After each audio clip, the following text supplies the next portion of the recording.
Britain. Bradley. Mr Deputy Speaker, before last Wednesday I was frankly expected to be a bit grumpy about the budget. I was concerned there would be no offer for younger people, that my constituents would lose out again as they have so many times in previous budgets. So imagine my surprise when I was greeted by my right honourable friend's fair, inclusive and progressive budget last week.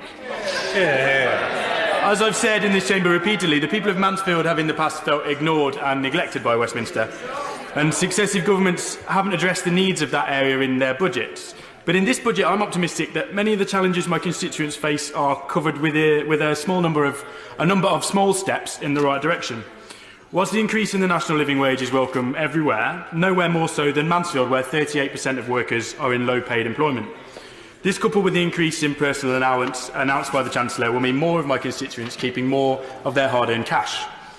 Whilst these changes are overwhelmingly welcome in my constituency, the predominance of low-paid and low-skilled work is a cause for concern. That's why I'm delighted to hear the Government will be offering the support for skills in maths and computing and introducing T-levels. It's my belief that it's only by diversifying education and offering more technical and vocational options to young people, as is being done with great success in my constituency at West Notts College, that we can generate the skilled workforce that this country needs to thrive. There's of course more to be done in creating quality qualifications that lead to long-term employment, and I'd like to see direct business involvement in education. For example, the University of Lincoln currently offers an engineering programme delivered directly by Siemens. This allows companies to shape their own highly skilled workforces and provides young people with an open door to quality long-term employment. Apprenticeships are also a challenge, particularly for smaller businesses to manage, and I look forward to continuing conversations with the Secretary of State for Education on that front. We know as MPs, with our small teams of staff, how challenging it can be to organise work experience even for just one person, never mind an apprenticeship, and we need to offer more support to SMEs. I've been working in recent months to highlight the challenge of engaging and inspiring young people. It's no secret that my party has struggled on that front. And talking to younger colleagues in this place about what steps we can take to tip the balance back in favour of those who feel that they are worse off than their parents. Housing was one of our primary asks when we visited the Chancellor prior to the budget, and I'm delighted to hear this announcement on stamp duty and the unprecedented spending on house building.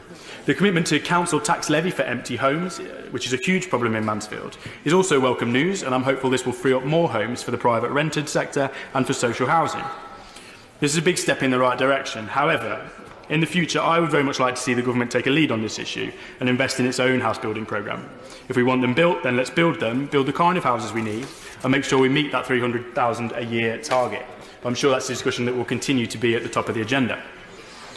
Yesterday we heard the announcements on our industrial strategy, a welcome commitment to spreading the growth and wealth around the whole of the UK.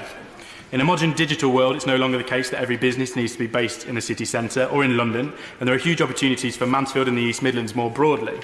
Investment in our digital infrastructure is welcome, and support for retraining in STEM subjects and the technical education commitments I've already mentioned. I hope that these measures can be rolled out not just in cities but across the whole of the UK. Mansfield has a very high proportion of SME businesses, and supporting them to grow and employ more people in rewarding jobs is vital for the future and for raising aspiration in an area where social mobility is amongst the lowest in the UK.